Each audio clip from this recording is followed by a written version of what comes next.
In the peaceful village of Udili, there lived a woman named Ngozi. To those who saw her from afar, she looked like a queen sent from the heavens. Her skin was smooth like well-polished wood, her eyes sharp like a hawk's, and her voice carried the confidence of someone who had never known hardship. Ngozi lived in a large house painted white like chalk, with tall iron gates and servants who jumped at her every command. She wore clothes imported from the city and gold earrings that danced with every turn of her head. Her nails were always clean and painted, and her shoes never touched mud. Her servants laid cloth on the ground whenever she stepped out. She was the wife of Ozoemena, a wealthy cocoa merchant who had moved to Europe years ago. Though he rarely visited, he sent her money every month, more than enough to feed 10 families. But instead of using the money wisely, Ngozi spent it on clothes, perfumes, imported food, and jewelry. She did not need approval from anyone. After all, in her mind, she was better than everyone else. Ngozi had no children. She claimed she didn't need them, that they would only ruin her figure and make her life difficult. "I already have everything I need," she would say, flipping her hair. But what Ngozi lacked in children, she made up for in pride. If a poor woman greeted her, she would look the other way. If a stranger knocked on her gate asking for water, she would send the dogs to bug them off. Even her servants feared her sharp tongue and quick temper. "Madam, good morning," they would say every day. And every day, she would answer, "What's good about it? Get back to work." The market women often whispered behind her back. "She walks like her legs are made of gold," said one. "She doesn't even greet elders. Even the gods must shake their heads," added another. But Ngozi didn't care. In her world, those who were not rich, clean, and beautiful were not important. One Saturday morning, as the sun poured golden light over Udili, Ngozi decided to visit the village market.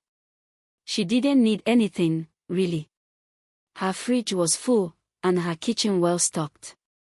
But she wanted to show off her new blue lace wrapper and matching head tie, freshly delivered from Lagos.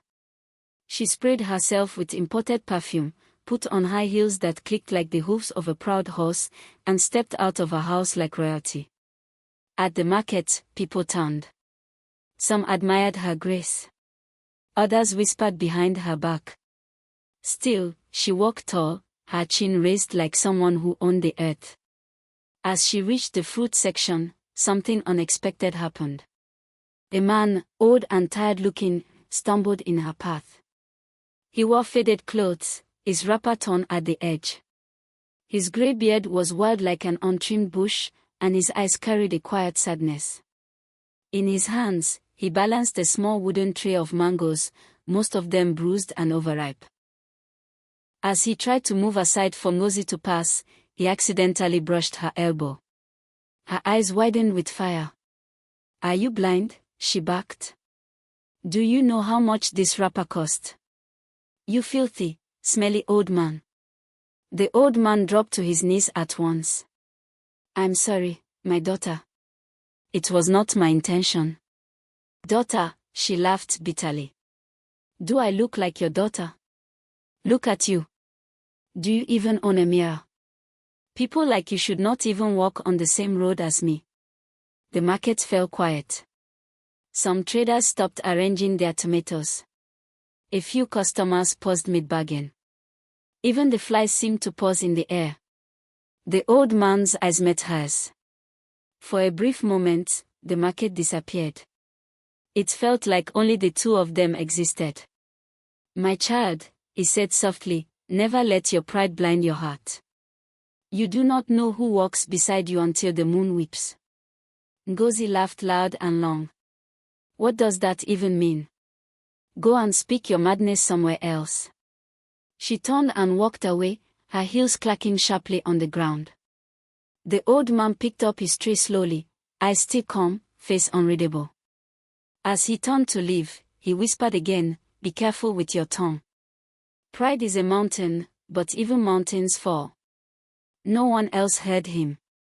That evening, Ngozi returned home feeling satisfied. She had shown everyone she was still the queen of Udili. Her servant served her hot egusi soup with pounded yam. She sat in her silk robe, sipping juice and watching a film on her flat-screen television. By midnight, the village was asleep.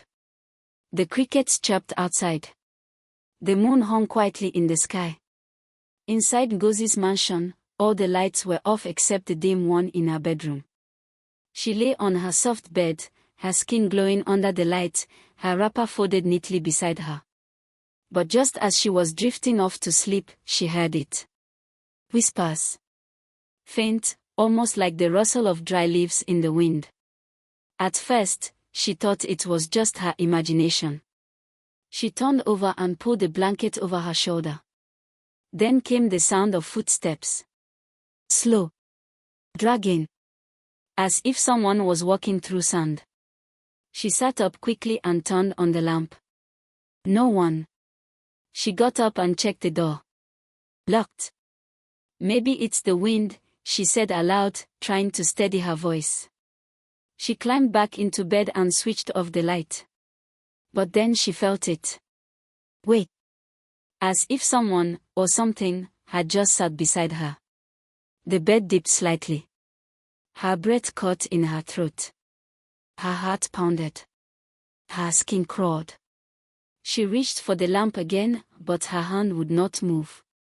Frozen. She tried to scream, but no sound came out. She could feel it now, a presence. Cold. Watching her. Almost touching her. Then, in the silence, came a whisper, soft, slow, chilling.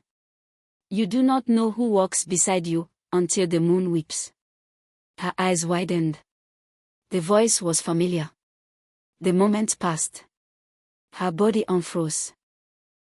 She shot up from the bed, gasping for breath, heart racing. The room was empty. Ngozi stayed awake till morning, all the lights in the house turned on. Her servants found her in the living room, sitting upright, eyes wide. Madam, are you all right? One asked carefully. She looked at them, lips trembling. Did anyone come into my room last night? They shook their heads. No, Ma. We didn't hear anything. She said nothing more. But from that day on, her nights would never be the same. Ngozi tried to pretend everything was normal. She told herself that the strange whispers, the heaviness on her bed, the frozen fear, it was all just a bad dream. Maybe she was stressed. Maybe it was the heat. Maybe it was the egusi soup. But deep inside, she knew something was wrong. That morning, as the sun rose over the village of Udili, she walked through her compound like a ghost. Her wrapper was wrinkled. Her face was pale. Even her earrings were forgotten in a drawer. The servants noticed. Madam is not herself, one whispered. Maybe she saw a ghost, another replied. Ngozi heard their whispers but said nothing. She didn't want to talk. Her mind was too full. That strange voice from the night before echoed in her ears again and again. You do not know who walks beside you, until the moon weeps. By the third night, the torment returned. This time, it started earlier. She lay in bed, eyes wide open, waiting. And then, like clockwork, the air around her grew cold. The room, once peaceful, now felt like a cave filled with shadows. She could hear her heartbeat in her ears. Then, footsteps again. Slow. Deliberate. They came from the corner of the room. She turned her head quickly, but there was no one there. She reached for her bedside lamp, but once again, her hand wouldn't move. Her entire body was stiff, as if someone had tied her down with invisible ropes. The same voice returned, calm but heavy. You scorned a traveler. You mocked what you did not understand. Now, you must walk the path your words have made. Tears rolled down her cheeks. She wanted to scream. She wanted to beg. But her voice was locked deep inside her. And then, the pressure. The same heavy force pressed on her chest. She felt like she couldn't breathe. Like someone was sitting on her, holding her down. The air grew thicker. Her lungs burned. She prayed silently, words she had not used in years. God, please, help me. And just like that, the presence faded. The pressure lifted. Her body relaxed.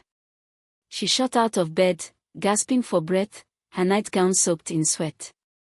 She left every light on that night and didn't sleep again. The next morning, she went straight to the village herbalist, Mandika, a woman known for her strong herbs and spiritual knowledge. Mandika sat outside her hut, pounding roots into a small clay pot. Ngozi didn't even greet her. She dropped to her knees. Please, she said, her voice shaking, something is haunting me.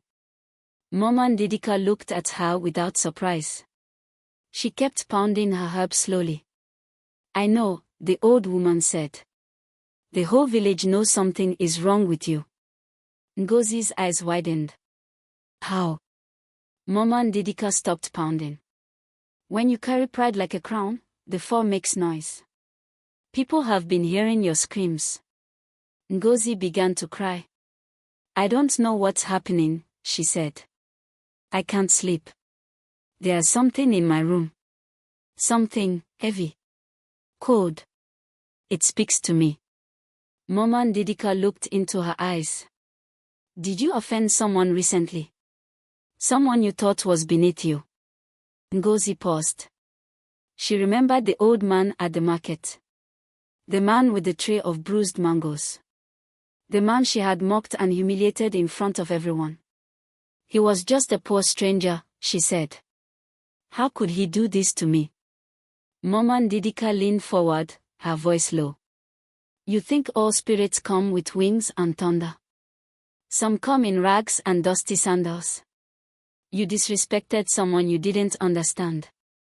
And now, your spirit is marked. Ngozi shook her head. But I didn't mean. Intentions don't matter, Mandika cut her off. The words you spit carry power. And you have invited a curse into your home. Ngozi's mouth went dry. Can you help me? Mandika stood up slowly. No. This is not for herbs. This is spiritual. You must seek mercy where you showed pride. But first, the spirit will teach you. As Ngozi left the compound, her heart was heavy. That night, things became worse. As soon as the moon rose, her walls began to shake.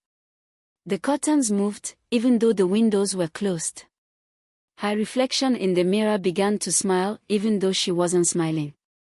And this time, the voice was clearer. You laughed at my pain. Now you will cry in silence. What you judged, you will become. She screamed. Loud. Wild. Her voice echoed through the mansion. Servants ran to her room and found her sitting on the floor, rocking back and forth, eyes wide, mouth trembling. They tried to hold her. She pushed them away. Leave me alone, she shouted. Don't touch me. From that day, most of her servants left the house. Rumors spread fast across Udili. They say Madame Ngozi talks to herself at night. I heard she sees ghosts. Her house is cursed now. Even the neighborhood children began to sing. The queen has fallen, the queen has cried. She mocked a man, now spirits reside. Ngozi tried to hide. She stayed indoors all day. But her torment didn't stop. By the end of the second week, she noticed something else, something far worse. Her skin began to itch. At first, it was just small patches. Then it spread. Red, dry patches that no cream could heal. Her once glowing skin became dull and marked. She tried every beauty product. Nothing worked. She tried a doctor from the city. The woman looked at her and said, Madam, this is not a skin disease. It looks like something spiritual. Ngozi left in silence. When she returned home, her house felt colder. Empty. Dark. She walked to her bedroom, turned on the lights, and caught her own reflection in the mirror. She barely recognized herself. The proud eyes were now filled with fear. The smooth face was tired and rough. The silk wrapper on her bed felt too heavy to lift. She dropped to her knees and whispered, "Why is this happening to me?" But no one answered. Outside, the moon rose silently. Inside, the shadows waited. 3 weeks had passed since the first whisper in Ngozi's room. 3 weeks since her peaceful, perfect world had crumbled into fear and confusion. She hardly left her house now. The mansion that once sparkled with life had become a dark cave. The servants were gone. The laughter was gone. Only silence and shadows remained. But just as she thought things couldn't get worse, her body began to change. It started slowly. Her waistline, once slim and proud, began to feel tight.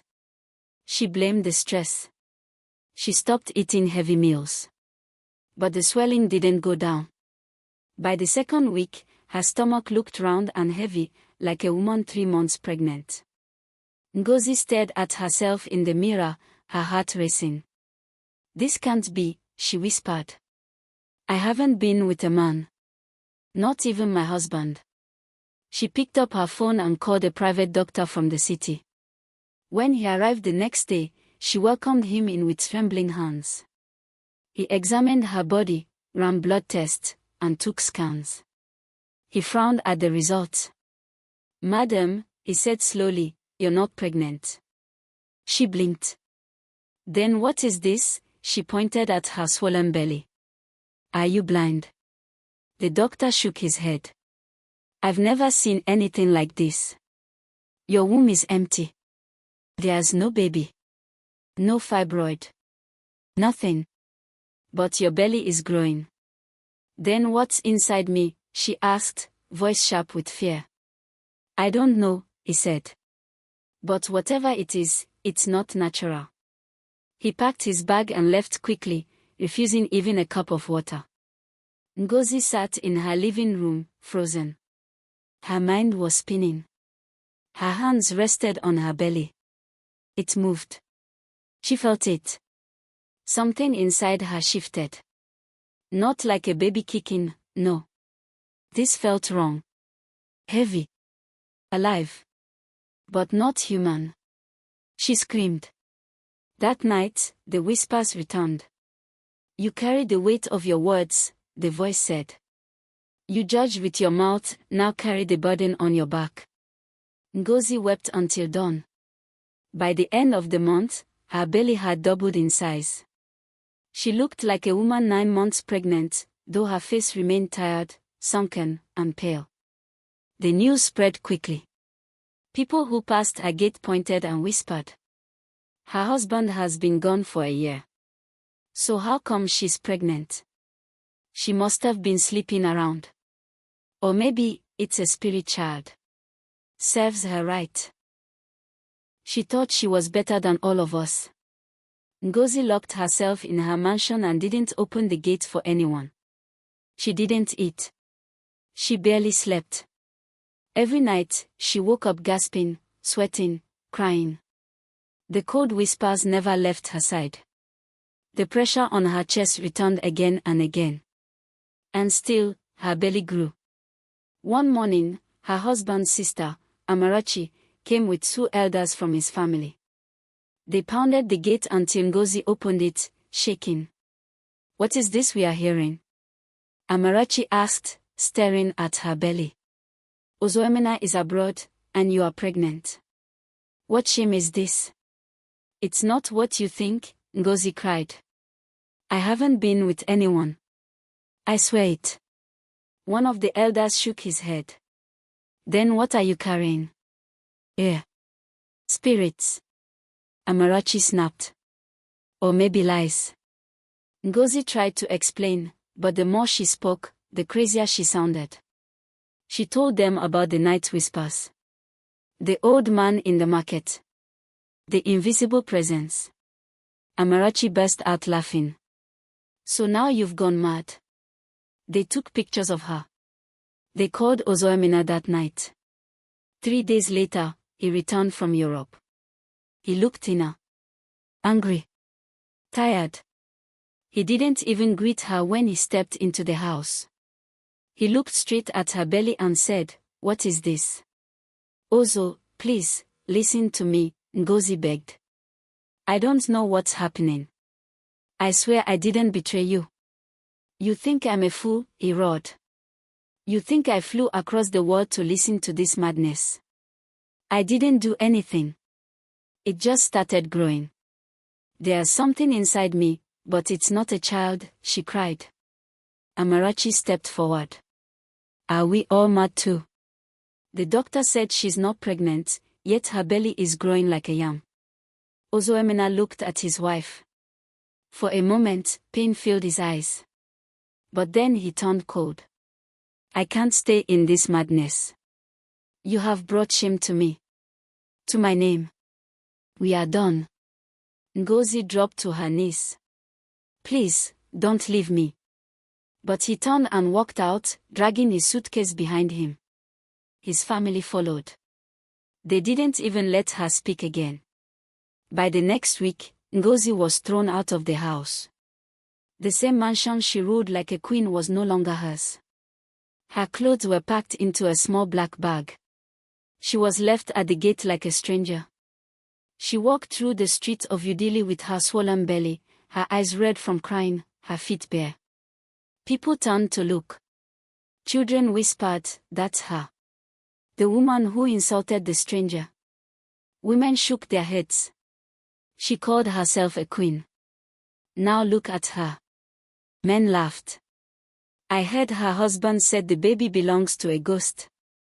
Ngozi kept walking, tears falling freely. She had no family in the village. No friends. She had burned every bridge with her pride. That night, she slept under an old shop veranda. Her wrapper was thin. The cold wind slapped her skin. Her belly made it hard to lie down comfortably. She curled up, arms around her knees, and sobbed. The whispers returned. You looked down on others. Now, you must look up just to beg for food. You rejected kindness. Now you will learn what it means to need it. Ngozi pressed her hands to her ears. Please, she cried. I've suffered enough. But the voices only laughed. And her belly kept growing. The days turned into weeks, and the proud woman of Udili became a shadow of herself. Ngozi, once wrapped in fine lace and golden jewelry, now wore faded wrappers that clung to her body with dirt and shame. Her swollen belly had grown even larger, round and heavy like she was carrying a mountain. But there was no child. Just a weight she could not explain, and no one could remove. Each morning, she woke up under the same shop veranda. Her back ached from the hard ground. Her eyes were swollen from sleepless nights. The whispers still haunted her, but they were no longer the loudest voices. Now, it was the people. Market women would spit on the ground when she passed. See her, the one who insulted everyone. Now she wants pity. She used to wear perfume that could choke a room. Now she smells like a gutter. She called me a rat once, said one woman. Now she eats leftovers from dustbins. Ngozi never answered. She had no strength. No pride. No tears left to cry. Every evening, she would sit in a corner of the market square, watching people pass. Sometimes a kind soul would drop a piece of yam or a small coin beside her. Other times, she was chased away like a stray dog. Her stomach was now so big, people whispered she was carrying a curse. She's pregnant with a spirit. No. It's a punishment. The gods are teaching her. One afternoon, as she sat under a mango tree, trying to fan herself with a torn leaf, a group of children ran past her singing. Big belly, no baby. Pride made her crazy. She turned away, pressing her hands to her face. That night, the whispers returned with more force than ever before. You thought beauty was power. You thought money made you better. Now you are learning what it means to be nothing. The pressure on her chest returned, heavier than before. She couldn't move. Couldn't breathe. She felt something crawl across her belly, cold, invisible fingers. When the force finally left her, she vomited beside the shop, her body trembling. She had not bathed in days. Her skin itched. Her mouth was dry. Ngozi was slowly dying, but the burden in her belly was not. One rainy morning, she walked through the village barefoot, her wrapper soaked through. Thunder roared in the sky, and water flooded the dusty roads. Her belly dragged her forward. Her feet sank into the mud. She slipped and fell in front of the same market she once rode with pride. A group of women ran to help her, but not to lift her. They only came to laugh. Queen Ngozi is now crawling in the mud, one shouted. She once told me I was not fit to sell tomatoes beside her, another said. Now look at her. Only one old woman, a palm oil seller, stepped forward and threw a small piece of bread at her feet. Eat, if your pride will let you. Ngozi picked up the bread with shaking hands. She ate slowly, her lips trembling. That evening, she sat by the roadside, her back against a wooden pole. She looked up at the sky. Why won't it stop? She whispered. Why won't it leave me alone? A small boy passed by holding a bowl of rice. He stopped and looked at her. Auntie, are you sick? She nodded slowly. Very sick. The boy stared at her for a moment longer. Mama says we must respect strangers. But you don't look like a stranger. You look like someone we used to fear. Ngozi's heart cracked a little more. I used to be somebody, she whispered. The boy frowned. Are you nobody now? She smiled weakly. Maybe less than that. He walked away, leaving her in silence. That night, the wind howled louder than usual. Ngozi sat under a tree, knees drawn to her chest, belly resting like a heavy drum in her lap. She closed her eyes and whispered a prayer. Whatever I did wrong, I'm sorry. The wind paused, as if listening. I mocked that old man. I laughed when I should have helped. I thought I was better than others. She covered her face with her hands. I don't want to die like this. The next morning, she woke up shivering. Her fingers were stiff. Her stomach ached like never before. She needed help, but had no one. As she struggled to sit up, a voice called out softly. My sister, are you all right? Ngozi looked up. A woman stood before her, short and round, with a bright headscarf and kind eyes. She held a basket of bread. No, Ngozi whispered. I'm not all right. The woman crouched beside her. You need food. And a bath. And rest. Ngozi began to cry.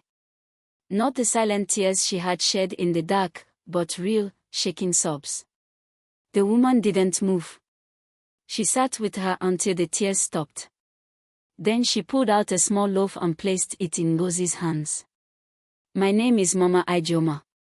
You will come with me. But I'm cursed, Ngozi said weakly. People think I'm carrying a demon. Mama Ijeoma smiled gently. Even demons can be defeated. But first, you must rest. Then, we will pray. Ngozi looked at her, eyes full of fear and hope. She nodded slowly. That day, she left the streets behind, if only for a while. Mama Ijeoma's home was small, made of mud and straw, with a rusted tin roof that clanged when the wind blew. But to Ngozi, it felt like a palace, a warm place that didn't chase her away. She hadn't seen kindness in a long time. Inside, the air smelled of fresh bread and herbs. A clay stove glowed in the corner, and a wooden table stood in the center, with a single chair beside it. The walls were bare, except for a picture of a young man in a faded frame and a Bible with torn pages sitting on a stool.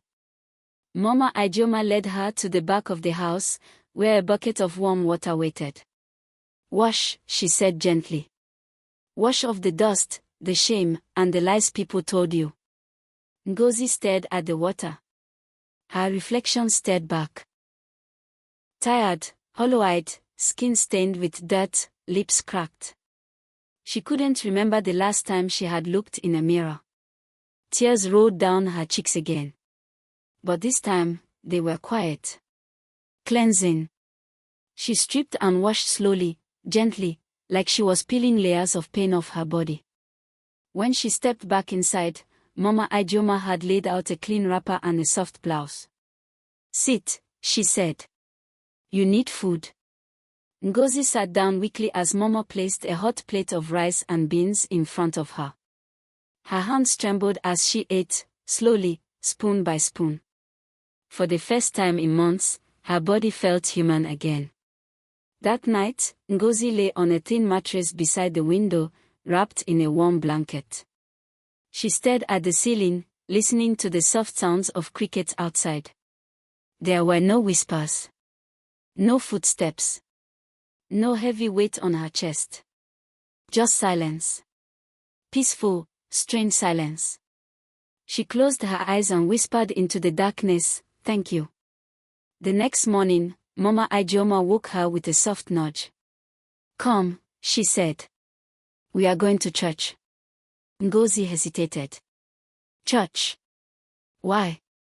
"Because this thing inside you is not of this world. It cannot be washed away with soap or healed with food. You need something deeper." "I don't think God wants someone like me," Ngozi said, her voice small. Mama Ijeoma gave her a long, kind look. "He wants especially someone like you." They walked slowly through the village.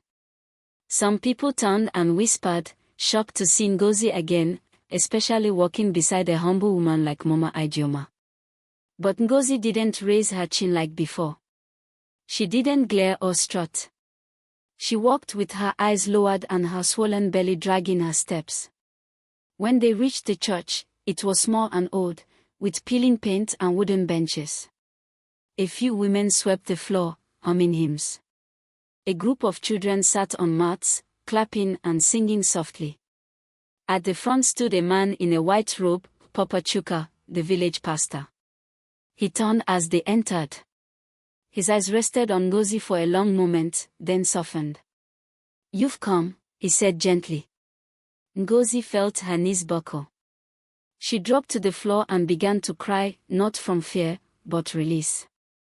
Everything she had held in for months poured out like a river. "I'm tired," she whispered. "I've lost everything. My husband. My home. My name. I mocked a stranger, and now I don't know who I am anymore." Papa Chuka walked over and knelt beside her. "My daughter, you have not lost everything. You still have breath. You still have a heart that can change. That means you are not too far gone." He placed a hand on her shoulder. "Will you let us pray for you?" She nodded slowly. The entire church gathered that afternoon. People came, curious ones, hopeful ones, even some who had mocked her in the streets. But when they saw the broken woman on the altar, crying with her face in her hands, something changed in their hearts. Papa Chuka anointed her head with oil. "We are not here to judge," he said. "We are here to help a sister who has been bound by pride and punished by forces she could not understand." He lifted his hands. "Whatever curse is upon her, we break it today."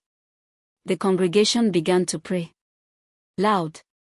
Fierce. Hands were raised. Songs filled the air. Ngozi knelt on the floor, her swollen belly trembling. Then, suddenly, she screamed. A sharp, stabbing pain shot through her stomach. She doubled over, gasping. "It's moving," she cried. "Something is inside me. It's trying to get out." Papa Chuka's voice grew louder.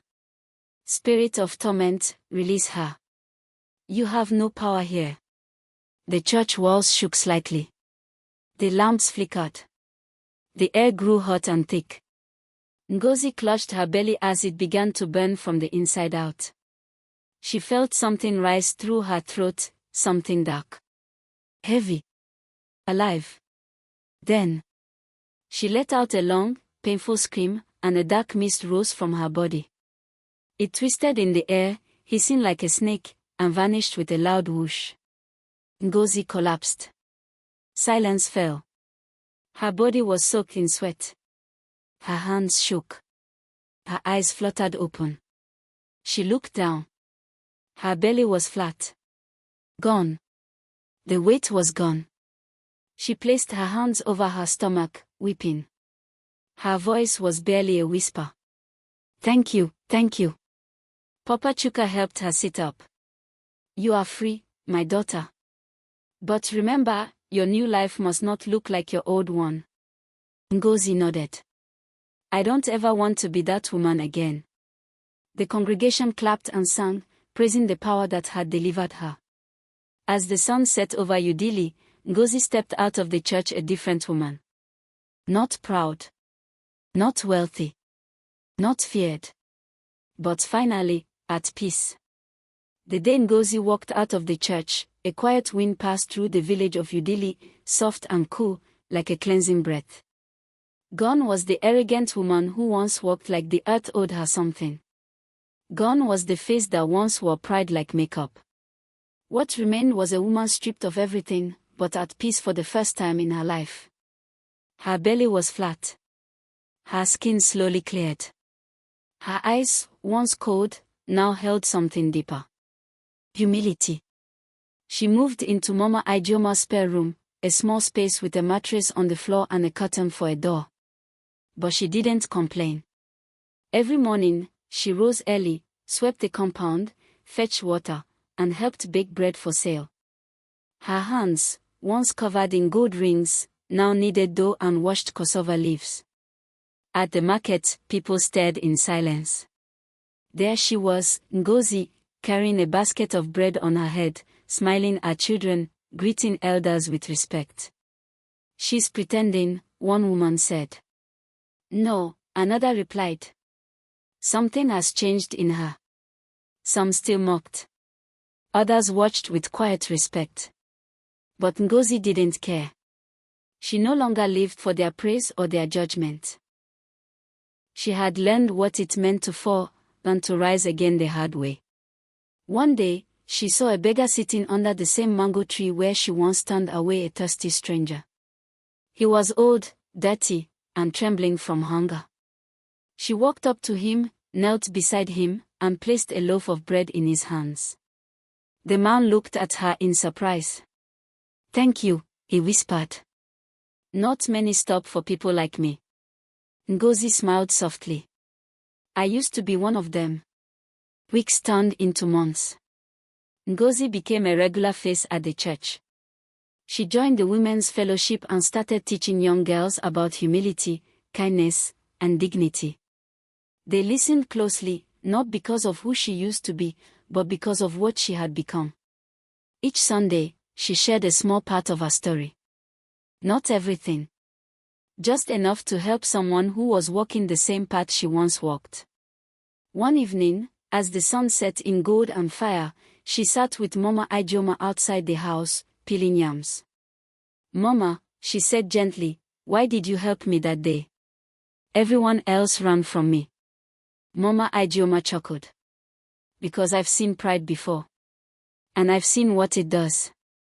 But I've also seen what God can do with a broken heart. Ngozi smiled. I was broken.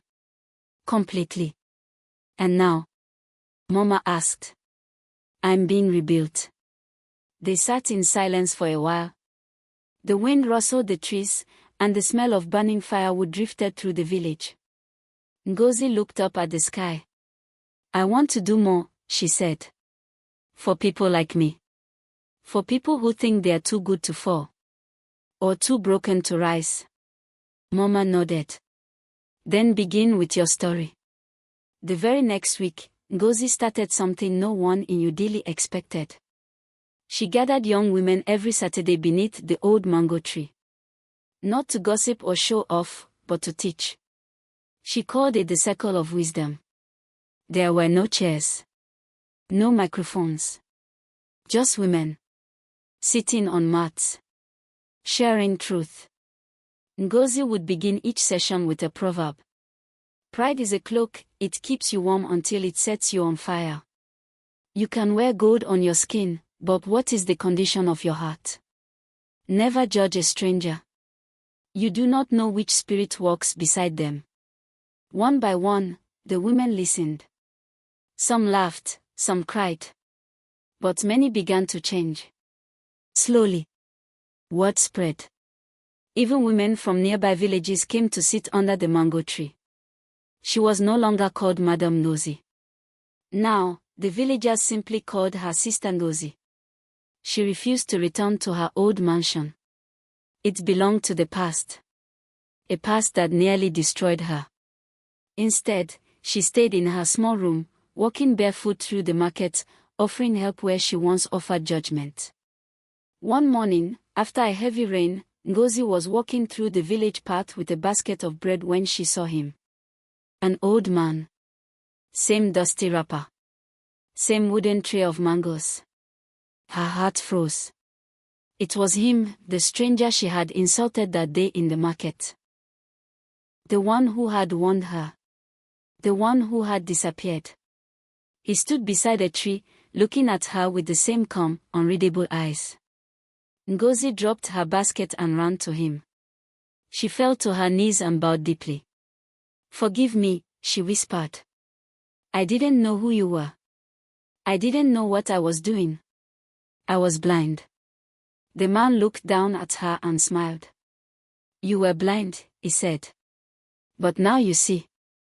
She raised her head slowly, tears shining in her eyes. "Who are you?" she asked softly. He reached out and helped her stand.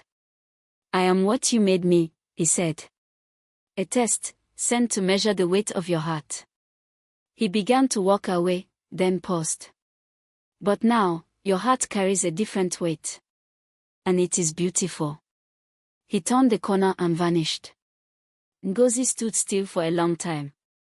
And then she picked up her basket and walked on, lighter than she had ever been before. The seasons changed. The winds grew cooler. The mango trees bloomed again. Life in New Delhi moved on, but something in the village had shifted, subtly, deeply. People who once valued appearance now paid attention to character. Market women greeted strangers kindly. Children were taught to bow when elders passed. Even gossip, once the music of the market, grew softer.